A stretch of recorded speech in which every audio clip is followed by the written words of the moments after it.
Hello and welcome to Starbound's second channel. My name is Gabriel the Bibi Capaldi and I'll be your narrator today. But before we get into today's story, please do check down below that you are subscribed to the channel. It's 100% free and helps us pop up on your feed a bit more often. Tibix's shoulders ached as he jostled through the multi-species crowd, fighting his way toward the front stage of the 1000th Galactic Confederation reunion. This iteration of the normally tedious and ceremonial event had drawn representatives from every member species to the administrative core world of Tenacious, all because of well-substantiated rumors that the unthinkable had occurred. The collective hive mind was poised to shatter the millennium of galactic peace and declare war against the humans. The sea of alien bodies seemed impenetrable. Tibix's emerald skin glistened with exertion as he ducked beneath the lumbering arm of a Draxian diplomat and sidestepped a cluster of floating Vorons. Standing at barely 4 feet tall, Tibix was disadvantaged in this dense throng of galactic delegates. His slender frame, often compared unfavorably to humans, whom his species resembled in basic silhouette, lacked the unnecessary muscle mass to push through more effectively. His large, black eyes, evolved from the dim swamps of his homeworld, darted frantically, seeking gaps between alien bodies. While humans might bulldoze their way through such a crowd, Tibix was forced to rely on agility and opportunity, slipping between legs and around torsos when openings presented themselves. "Excuse me?" he wheezed, his universal translator converting his voice into the standard galactic tongue. A towering Mrovian glanced down, annoyed at the interruption, then reluctantly shifted to allow Tibix passage. "Much appreciated," Tibix murmured, though the Mrovian had already turned away. Finally, after what felt like an eternity of jostling and apologizing, Tibix squeezed between the final row of spectators. His breath caught in his throat as the grand ceremonial stage came into full view. The magnificent dome arched overhead, constructed from Aldarian crystal that had been cultivated over centuries to achieve perfect acoustic properties while remaining visually transparent. The dome captured the light from Tenacious' red sun and refracted it into a soft, ambient glow that eliminated shadows without causing discomfort to any species' visual organs. The stage itself was a semicircle platform hewn from a single piece of Neovian marble, quarried from the sacred mountains of Neovia before that world was tragically lost to a supernova 3 centuries ago. 3 ornate lecterns stood in precise arrangement, 2 identical ones positioned equidistant from the center, representing perfect balance, and a third, more distinguished lectern, positioned directly beneath the apex of the dome.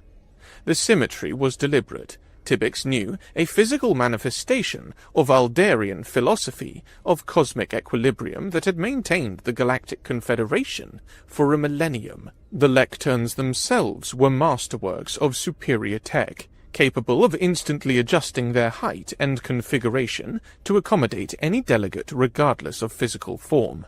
Each was equipped with an array of sensory interfaces to facilitate communication for species that did not communicate through sound or visual displays. Behind each lectern, holographic banners undulated, displaying the ancient symbols of peace and cooperation in scripts from 1,000 worlds. The stage was designed to humble, to remind all present that their shared commitment to coexistence, regardless of biological origin or evolutionary path. At the central lectern stood the Aldarian mediator, already present and preparing for the momentous encounter. Tibix studied the ancient being with curious eyes. The Aldarian's skin was the color of storm clouds, neither purely grey nor silver. The old being stood nearly 7 feet tall, with a frame that appeared simultaneously frail and immovable, like a reed that bends in the wind yet never breaks.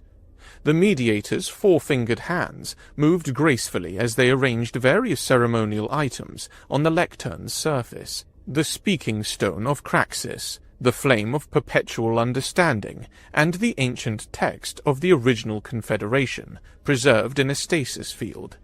Each object represented a cornerstone of the peace that had endured for 10 centuries. "Are you an ambassador?" came the question from behind him. Tibbix froze, his slender shoulders tensing. He turned slowly, the worry already bubbling in his chest at the possibility of being removed from this prime viewing position. His concern morphed instantly into something far more primal when he found himself staring at a towering reptilian being with crimson scales from head to toe. The creature stood at least 5 heads taller than Tibbix, with powerful limbs ending in curved talons and a long tail that swayed behind it. Most intimidating were the vertical pupils set in amber eyes that seemed to pierce right through Tibbix's thoughts. Well, that is to say—" Tibbix stammered, his universal translator struggling to keep pace with his nervous speech patterns. He considered fabricating credentials, but something in those penetrating eyes made falsehood impossible. His hesitation melted away, replaced by resignation. "No," he admitted, his voice steadying. "I'm merely an observer from Vendantis. Our official delegation is seated in the upper tiers. I simply wanted a closer view of the proceedings." He gestured vaguely toward the magnificent stage. "If my presence here is disruptive, I'll gladly return to my designated area." The reptilian's scaled mouth curved into what Tibbix cautiously interpreted as a smile, revealing rows of sharp teeth that somehow didn't seem threatening, despite their obvious capacity for damage. "I am Somir," the reptilian announced, "and you need not worry about your place here. In fact—" Somir continued, shifting his massive frame to stand slightly behind and beside Tibbix. "I'll ensure none of these brutes crush you by accident. The smaller species deserve to witness history as much as the rest of us." He gestured toward the stage with a clawed hand. "Observe as you wish, little one. These are momentous times." Tibbix nodded gratefully, feeling unexpectedly safer in the shadow of the imposing reptilian. The crowd's restless energy seemed to intensify with each passing moment, and Tibbix found himself grateful for Somir's protective presence as various appendages and limbs continued to jostle around them.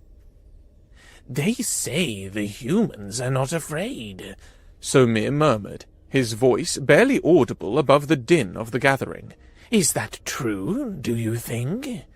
Before Tibbix could respond, a series of melodic tones resonated through the chamber, signaling the imminent start of the proceedings. Tibbix activated his neural interface with a subtle eye movement, causing a translucent virtual display to materialize before him.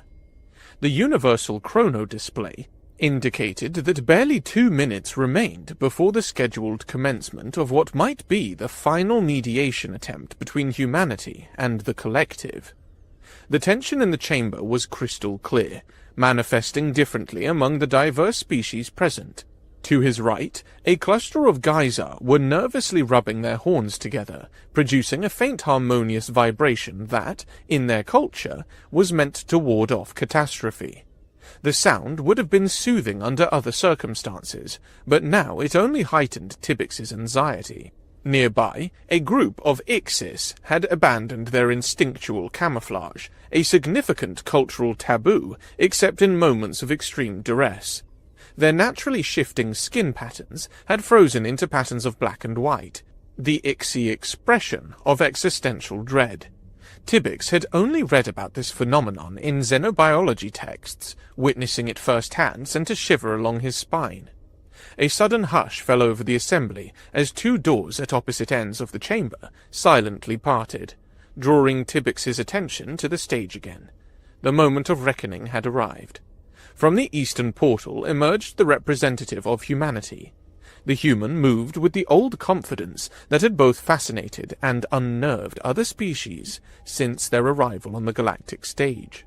He was of average height for his kind, perhaps 6 feet tall, dressed in those black and white clothes that humans loved. His short, tightly curled hair was peppered with grey, and his face bore the lines of what humans called middle age. though Tybyx knew this particular human had lived through more than 2 centuries thanks to their species' unique medical advancements. The human, Theron, according to the official diplomatic registry, seemed unconcerned, perhaps too unconcerned considering how much was at stake for the galaxy. This was itself a statement. Humans regularly rejected the hierarchical displays common among most Confederation species, another of their complexing cultural quirks. From the Western entrance came something fundamentally different. The Collective's representative flowed into the chamber with his soft body. Though contained within a humanoid form for convenience, the being was fundamentally not an individual, but a localized node of a vast, interconnected consciousness. Its skin glistened with a mucus-like secretion, a mottled green and black that shifted subtly as internal communication coursed through its specialized cellular structure. Tentacle-like appendages, where a chin would be on most humanoid species, moved constantly, an external manifestation of the continuous communion with the greater collective consciousness. The being wore no clothing, as the Collective considered artificial body coverings an insult to their evolved form. Instead, various tools and communication devices were embedded directly into its flesh, not added, but grown as part of the body itself through the Collective's extraordinary biological engineering. The reactions throughout the chamber were immediate and varied, and it was hard for Tybyx to make sense of some of the strange displays of emotion. As both representatives approached their designated lecterns, the Uldarian mediator raised all 4 arms. The chamber's lighting dimmed, focusing attention on the stage. "Esteemed representatives of the Galactic Confederation," began the Uldarian, "we gather today in the sacred tradition of peaceful resolution to address concerns that threaten our millennium of harmonious coexistence. I welcome Ambassador Theron of the Human Cooperative Territories and the voice of the Greater Collective." The Uldarian turned first to the human. "Ambassador Theron, we acknowledge your presence and invite your participation in this dialogue." Then to the Collective representative. "Voice of the Greater Collective, we acknowledge your presence and invite your participation. With respect for your unified nature beyond individual identity." Neither representative acknowledged the Uldarian's greeting. Instead, they regarded each other with what Tybyx could only interpret as mutual aversion. The human stood relaxed yet alert, while the Collective representative's tentacles moved gradually faster. The silence stretched beyond diplomatic norms, creating an almost physical pressure in the chamber. Tybyx found himself unconsciously holding his breath, as were many of the delegates around him. Then, without preamble or acknowledgment of protocol, the Collective representative turned away from both the human and the mediator, addressing the assembled delegates directly. "The rumors that have brought you all to this gathering are true," announced the voice. "After extensive synchronization across all nodes of our being, the Collective has determined that the value of continued peace is inferior to the existential risk posed by unchecked human expansion throughout the galaxy." A wave of murmurs swept through the assembly. The Uldarian mediator stepped forward, expression serene but voice firm. "Voice of the Collective, this forum is established for mediation between parties, not for unilateral declarations. Ambassador Theron has the right to equal speaking time, and all statements should be directed through this mediation to facilitate understanding." The Collective representative's tentacles flared momentarily, a gesture that xenolinguists interpreted as dismissive irritation. Meanwhile, the human ambassador remained impassive, watching the proceedings with an expression that Tybyx found difficult to interpret. Was it calm? Boredom? Strategic patience? Tybyx's mind raced with questions. What could have driven the Collective to such a drastic position? The hive mind species had been among the most steadfast supporters of galactic peace for centuries. Their entire society was built around harmony and consensus. For them to determine that conflict was preferable to continued coexistence suggested either profound provocation or some fundamental shift in their collective consciousness. The voice of the collective turned toward the human ambassador. "You remain silent, human. Have you nothing to say in the face of your species' impending judgment?" Ambassador Theron maintained his composed stance, offering neither word nor gesture in response. His silence seemed to agitate the collective representative further, as evidenced by the accelerated motions of its chin tentacles. Ignoring the mediator's increasingly concerned expressions, the voice again addressed the assembly at large. "Since the human representative chooses silence, allow the collective to illuminate what brings us to this precipice." It began its speech, ignoring the warnings of the Uldarian mediator. "For the past 3 centuries, we have observed with growing concern the pattern of human expansion throughout the galaxy. Unlike every other spacefaring species who joined this confederation, humans have refused to adopt a centralized governance structure. Their so-called cooperative territories are, in fact, a chaotic patchwork of semi-autonomous colonies, corporate holdings, religious communes, and independent settlements." A holographic display materialized above the collective representative, showing a 3-dimensional map of the galaxy with human-inhabited systems highlighted in red. The distribution was indeed unlike the neat, organized territories of other species, instead showing a scattered, seemingly random pattern of expansion. "This non-centralized expansion," continued the voice, "marks a deeply troubling reality. Humans are not colonizing according to any rational plan or with regard for the delicate balance of galactic ecosystems. They spread to worlds that should, by all scientific consensus, be uninhabitable to their kind."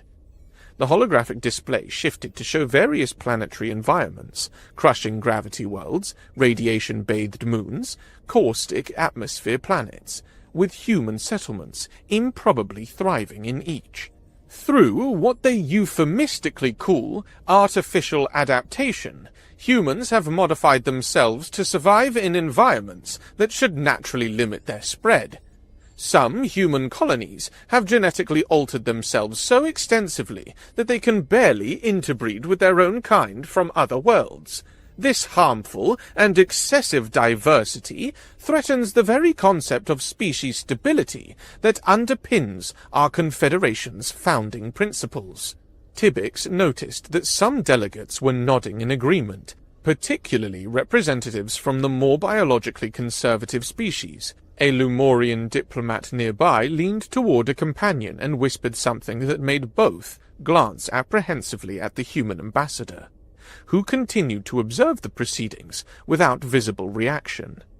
The voice pressed on, its presentation growing more impassioned. "Most alarming is that humans remain fundamentally divided among themselves. Despite a millennium under Confederation influence, they continue to maintain distinct cultural, religious, and ideological groupings that frequently come into conflict. These conflicts rarely reach the threshold that would trigger Confederation intervention, yet they persist, sometimes for generations, creating perpetual instability within their territories." The display now showed historical footage of human disagreements, heated debates in their governance halls, protest gatherings on colonial worlds, competing scientific expeditions racing to claim new discoveries. Nothing that violated Confederation peace protocols, but decidedly unlike the ordered consensus-building practiced by most member species. "The only reason humans have not developed new weapons of mass destruction or engaged in large-scale warfare is the oversight of this very Confederation," the voice declared, tentacles now fully extended in what xenobiologists recognized as a display of maximum emphasis. "Yet at their current rate of expansion, with another millennium, humans will outnumber the combined population of all other Confederation species. The mathematical projection is irrefutable. Another holographic chart appeared, showing population growth curves extending forward in time. The human line eventually dwarfed all others combined, its exponential trajectory extending beyond the display's boundaries. The assembly's reaction was immediate. Fear and even some voices of agreement spoke in support of the hive. Encouraged by these responses, the voice continued its address.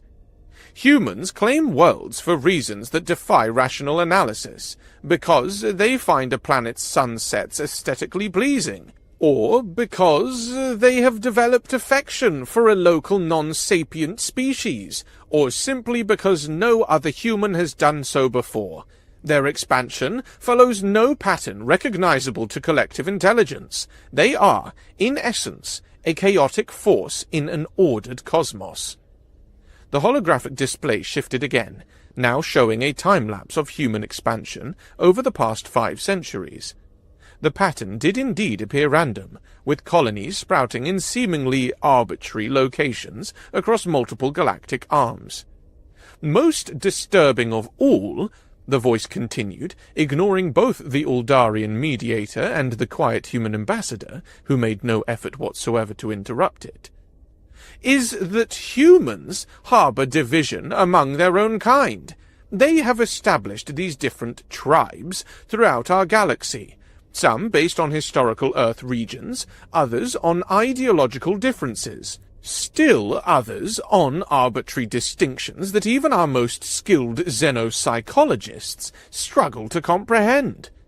A section of the assembly began murmuring in agreement.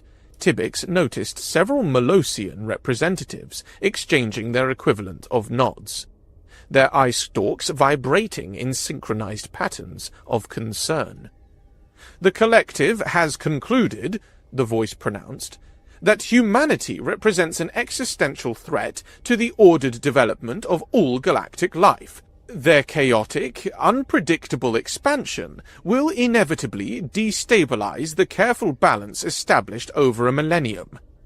A hush fell over the assembly. Even the ambient environmental systems seemed to quiet in anticipation of what would come next. The Uldarian mediator took a step forward, but the voice raised a limb in a gesture that unmistakably requested continued audience. "After careful deliberation across all nodes of our being," the voice declared, "the collective has determined that preventive action is necessary. For the past 3 centuries, we have secretly developed weapons that the Confederation long ago agreed to abandon." Gasps and exclamations erupted throughout the chamber. The Uldarian mediator's serene expression finally broke, revealing alarm. "Voice of the collective, you speak of weapons. This is a violation of our most sacred—" "Yes," interrupted the voice, its tone unapologetic. "We have created weapons. We have built ships designed not for exploration, but for destruction. We have prepared defenses against the human tide that threatens to consume all in its path." The chamber descended into chaos. Delegates of various species began shouting questions, expressions of outrage, or calls for calm. The Zyors' vibrations had intensified to the point where smaller delegates had to stabilize themselves against fixed objects. A group of Ixis had gone completely transparent, their most extreme stress response. Through it all, Ambassador Theron of humanity remained silent and still, watching the unfolding pandemonium with an expression that might almost be described as patient. The voice raised its appendages, waiting for the tumult to subside before delivering its final pronouncement. "The collective has determined that action must be taken before humanity grows beyond containment. We will act first to preserve the galaxy's future. Humans cannot be incorporated into the greater galactic harmony. They must be contained, by force, for the continuation of all other life." As the last echoes of this declaration faded, a new sound filled the chamber, unexpected, inappropriate, and utterly confounding to most species present. Laughter. human laughter. Ambassador Theron was laughing, not nervously or defensively, but with what seemed to be genuine amusement. His shoulders shook as the sound grew from a chuckle to full-throated laughter that filled the now silent chamber. The collective representative's chin tentacles froze in apparent shock. The Uldarian mediator looked between the two representatives in evident confusion. When the human's laughter finally subsided, he spoke for the first time, his voice carrying easily without technological assistance.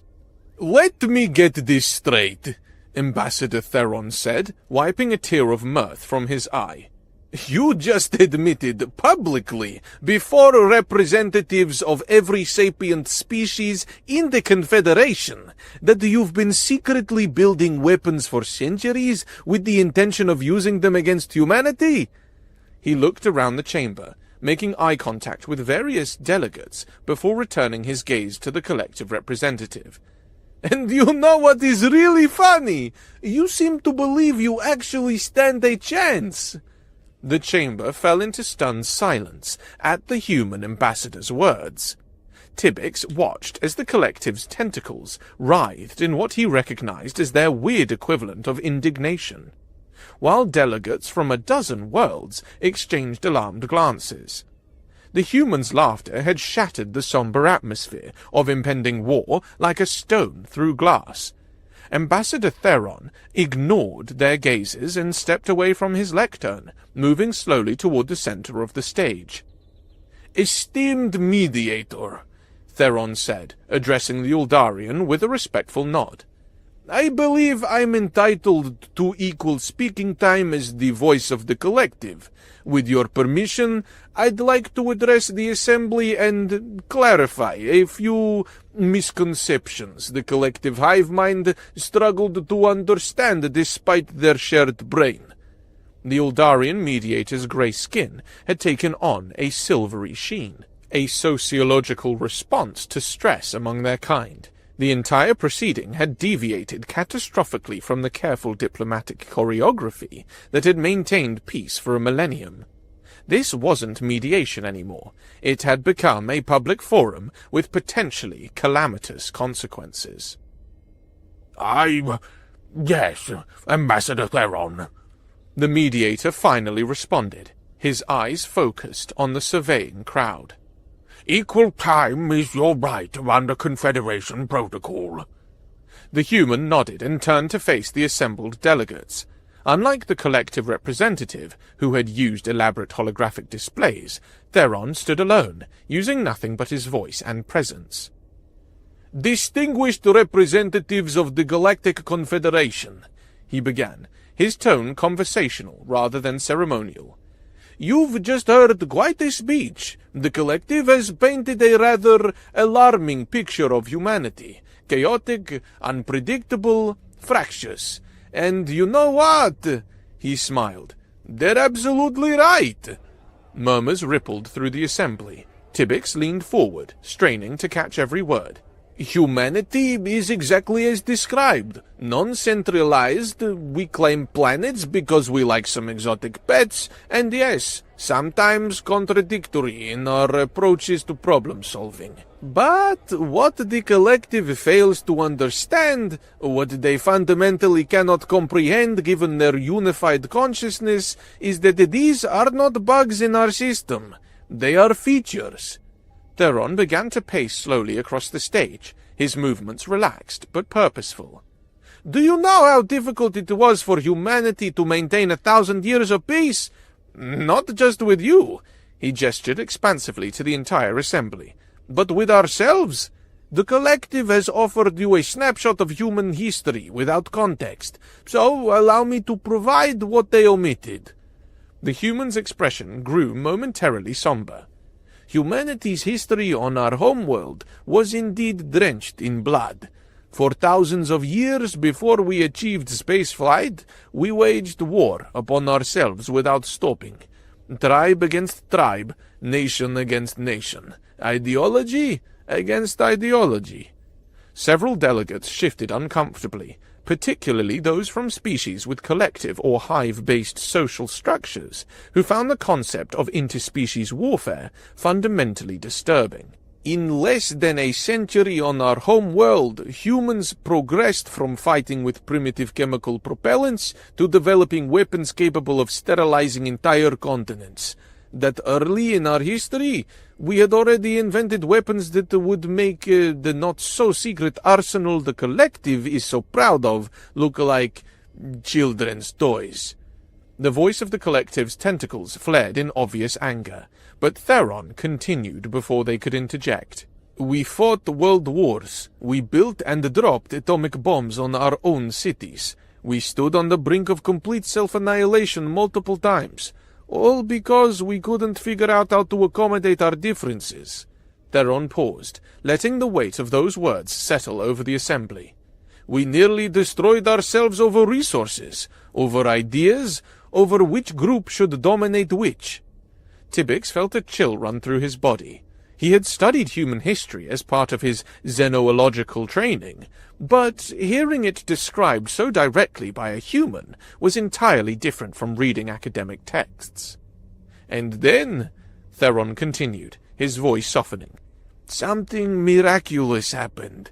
We reached the stars.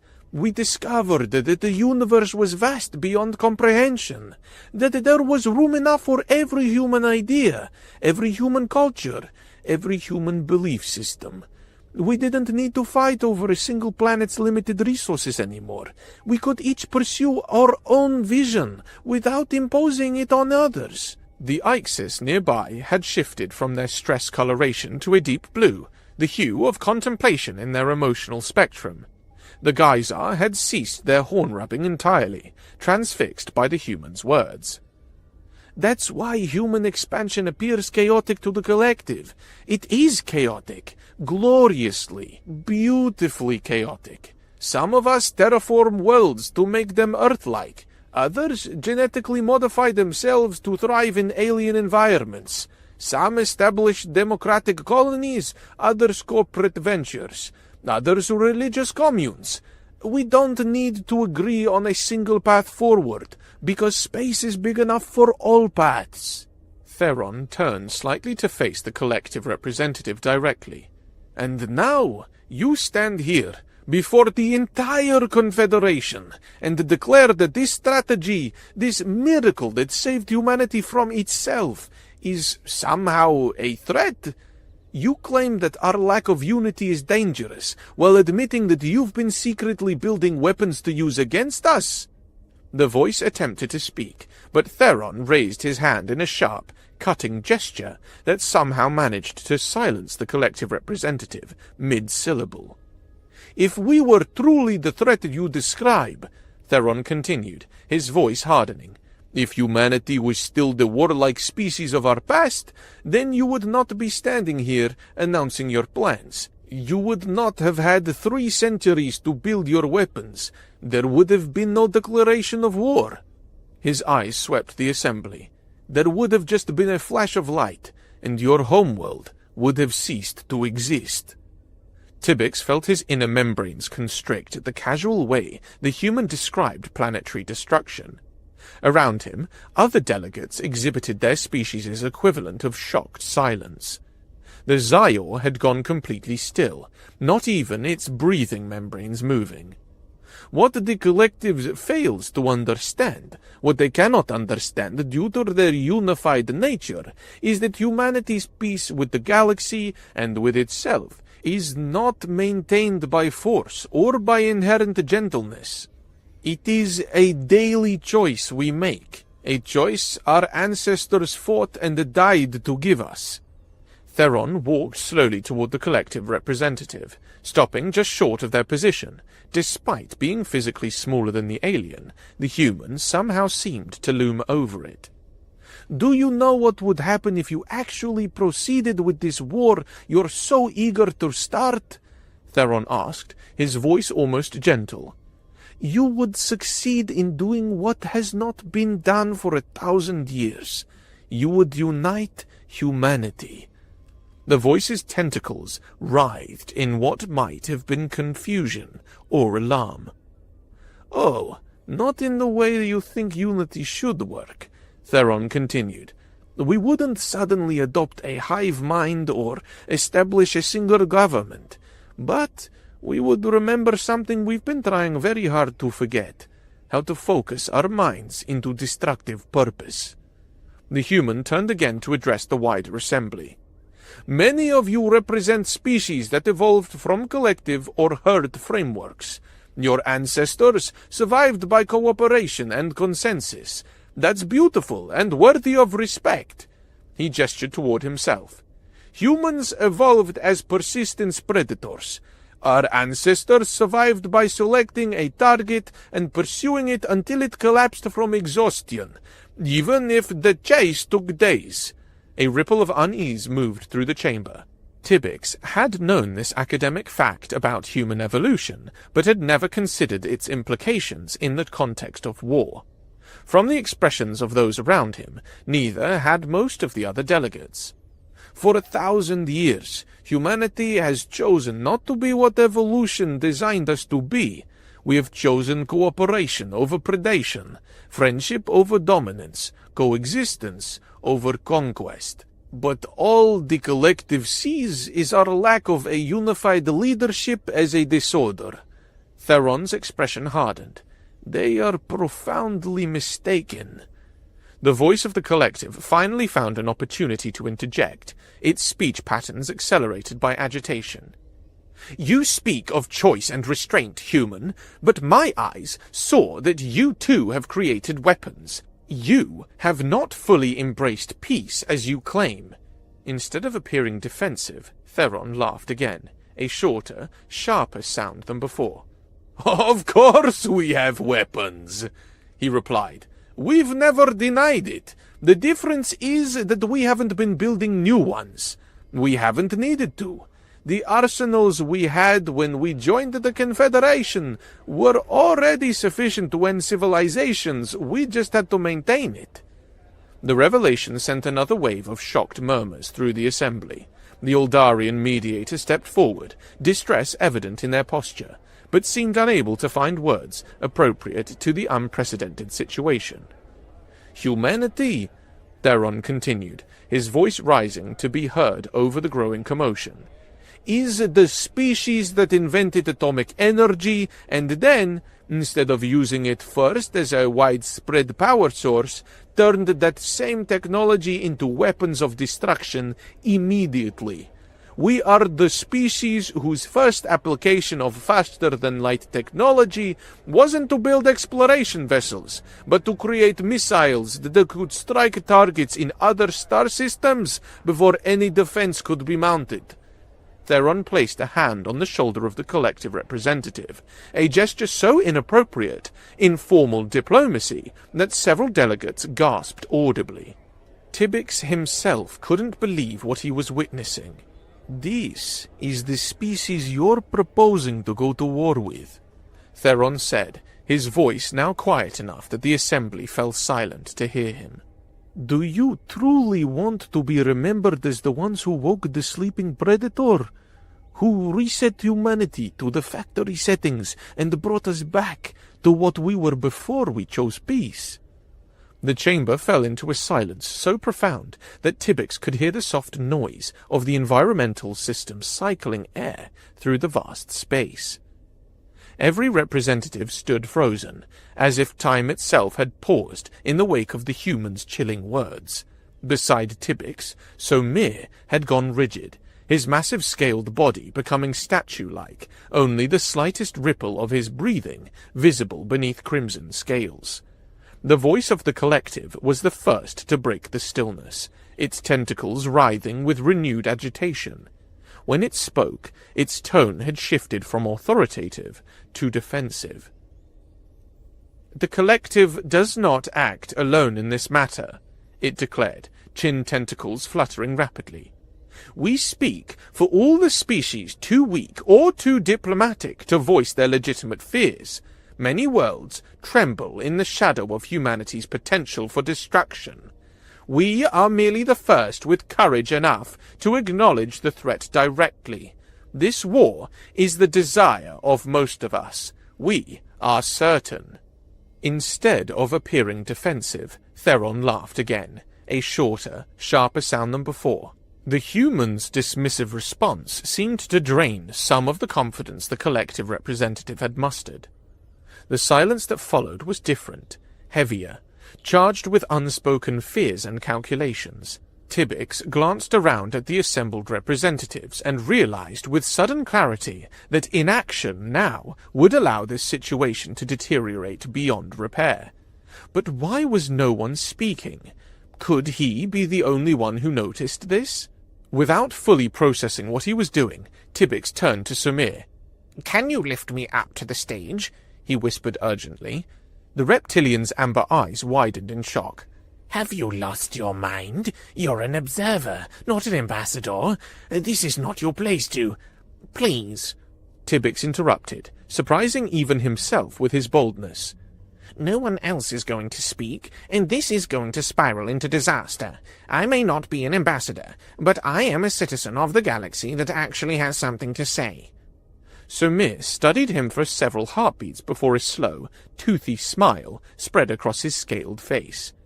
"You have courage for such a small being," he rumbled, then bent down and offered his massive hands as a platform. "I hope you know what you're doing." With Sumir's help, Tybbix clambered onto the stage, feeling the weight of thousands of eyes turning toward him. His knees nearly buckled as the full attention of the Galactic Assembly focused on his diminutive form. His natural instinct, the evolutionary imperative of his species to hide, to blend in, to avoid attention, screamed at him to flee. Instead, he forced himself to walk forward until he stood between the towering human ambassador and the writhing representative of the collective.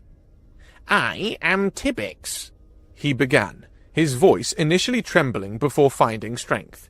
"An observer from Verdantis. My species is among the physically weakest in the Confederation.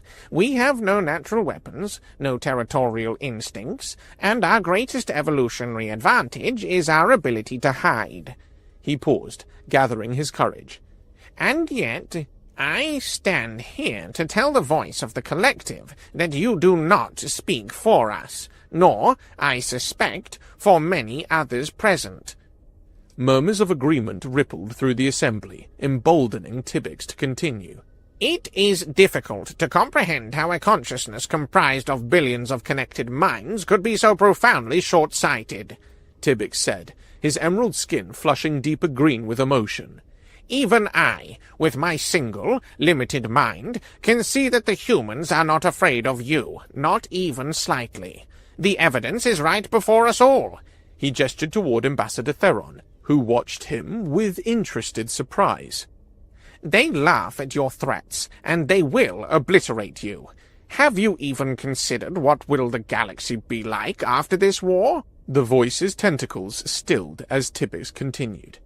"If you proceed with this, you will not be protecting the weaker species of the galaxy. You will be endangering us all by awakening what humanity has spent millennium trying to transcend." Tybbix turned to address the entire assembly. "I ask that my words be transmitted to all nodes of the collective consciousness. Perhaps when more of your unified mind considers the true implications of what you propose, wiser outcomes will prevail." The collective representative stood motionless for several moments, its mucus-covered skin moving in strange patterns as internal communication flowed through its specialized cellular structure. The chin tentacles began to move, first erratically, then in synchronized waves that Tybbix had never observed in xenobiological studies. Finally, the voice of the collective looked around the chamber, its gaze moving from the impassive human to Tybbix and then to the representatives of 100 worlds standing in silent judgment. "The collective acknowledges," it said slowly. "The little one is not wrong, and we have misinterpreted the room and let our emotions get the best of us.